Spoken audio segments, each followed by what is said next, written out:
Sir, আমরা তো অনেক মানুষের উপর কত রাগ, কত অভিমান করে অনেকটা সময় যোগাযোগ করি না, কথা বলি না। স্যার, একটু ভেবে দেখেছেন? চলুন একটু কল্পনা করি।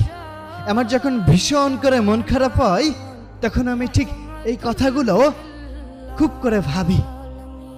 ধরুন, আপনার একটা প্রিয় মানুষ আছে, আপনি তার সাথে খুব খুব করে অভিমান করলেন।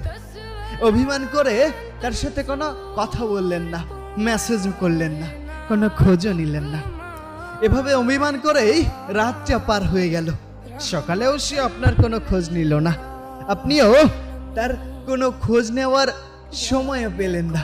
কারণ মধ্যরাতে স্যার আপনার ভীষণ করে বুকে ব্যথা করছিল। ওই যে কিছু হারিয়ে গেলে যেভাবে করে বুকে ব্যথা করে, কেমন জানি দম আটকে আসে, বুকটা চেপে ধরে, ঠিক সেই সময় আপনার ভীষণ করে তার সাথে কথা বলতে ইচ্ছা করছিল। কিন্তু আপনি আপনার ইগোর জন্য তাকে মেসেজ দেননি, কোনো কল দেননি। হয়তো তখন আপনার মনটা ছটফট করছিল, আপনি তারপরও তাকে কোনো মেসেজ দিলেন না। সকাল হলো, তবু আপনার ফোনে কোনো মেসেজ বা কল এলো না। কিন্তু আপনি ঘুমিয়ে আছেন, আপনার পরিবারের মানুষও আপনাকে ডাকছে না, কারণ আপনি মাঝে মধ্যেই অনেক রাত করে ঘুমান। আপনার আম্মু ভাবছে ঘুমাক আর একটু, হয়তো রাত জেগেছে, আজ তো আর কাজ নেই, ঘুমাক। আপনার ছোট্ট বোনটিও আপনাকে আর ডাকছে না, ভাইয়া ঘুমিয়েছে, মা নিষেধ করেছে তোর ভাই ঘুমাক।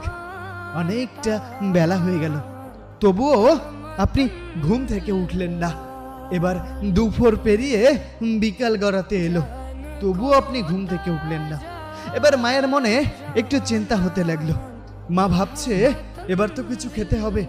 দরজায় গিয়ে কিছুক্ষণ ডাক দিলেন, ওই উঠিস না কেন? আপনার নাম ধরে অনেকক্ষণ ধরে ডাকতে থাকলো, কিন্তু আপনি কোনো সাড়া দিচ্ছেন না। মা আবার কাজে ব্যস্ত হয়ে গেল। কিছুক্ষণ পর আবারও মায়ের মনে খটকা লাগলো, কিরে আমার সোনা তো এত সময় ঘুমায় না। আবারও আপনাকে ডাকতে শুরু করলো। এবার আপনি